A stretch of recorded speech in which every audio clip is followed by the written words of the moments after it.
আল্লাহ যেভাবে আমলনামা পরিমাপ করবেন, মহান আল্লাহ তাআলা ইরশাদ করেন। সরল অনুবাদ। আর আমি কিয়ামতের দিন ন্যায়বিচারের মানদণ্ড স্থাপন করব। সুতরাং কারো প্রতি কোনো অবিচার করা হবে না। কারো কর্ম যদি সরিষার দানা পরিমাণও হয়, আমি তা হাজির করব।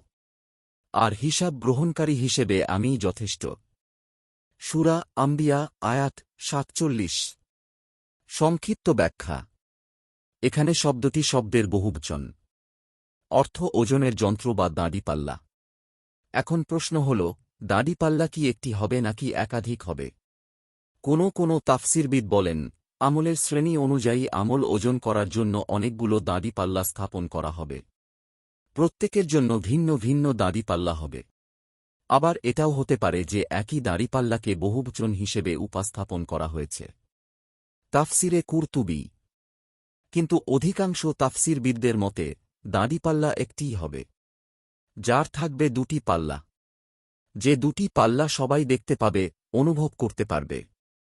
তবে বহুবচনে ব্যক্ত করার কারণ হয়তো এটাই যে, মিজানের পাল্লাতে যেমনিভাবে বান্দার আমলনামা ওজন করা হবে, তেমনিভাবে বান্দার আমলকেও সরাসরি ওজন করা হবে, এমনকি বান্দাকেও ওজন করা হবে।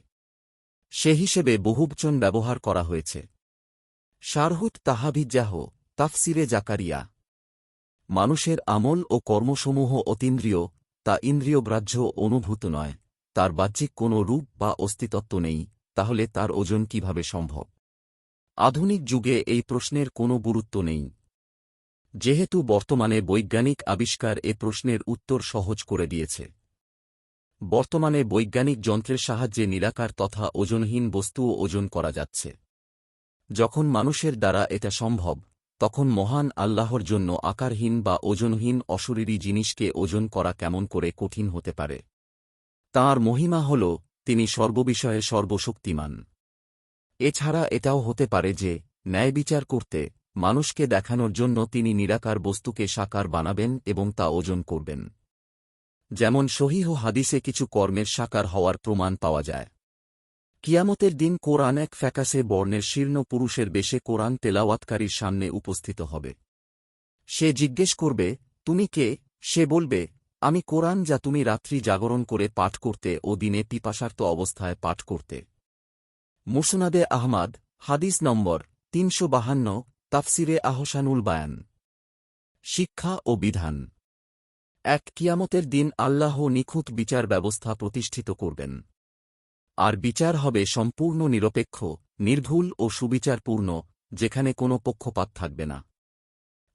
দুনিয়ার বিচারে কেউ কারো ওপর সামান্যতম জুলুম করলেও আখেরাতে কারো ওপর বিন্দুমাত্র অবিচার করা হবে না। ক্ষুদ্রতম আমলও উপেক্ষিত হবে না। আল্লাহ সরিষার দানার পরিমাণ ক্ষুদ্র আমলও হাজির করবেন। তাই ছোট ভালো কাজ, হাসি, সদকা, সাহায্য কখনো তুচ্ছ মনে করা উচিত নয়। একইভাবে ছোট পাপ থেকেও সতর্ক থাকা জরুরি। আল্লাহর জ্ঞান ও হিসাব সর্বব্যাপী ও নিখুঁত। তাই তিনি মানুষের গোপন প্রকাশ্য সব কাজ, নিয়ত সবকিছুই আল্লাহ জানেন এবং সংরক্ষণ করেন। একদিন প্রতিটি কাজের হিসাব দিতে হবে। তাই একজন মুমিন হিসেবে সবসময় নিজের আমল সম্পর্কে সতর্ক থাকা উচিত। নিয়মিত ইসলামিক এবং স্বাস্থ্য বিষয়ক ভিডিও পেতে লাইক, কমেন্ট, ফলো এবং চ্যানেলটি সাবস্ক্রাইব করে পাশে থাকবেন। মহান আল্লাহ আপনাকে উত্তম যা দান করুক। আমিন।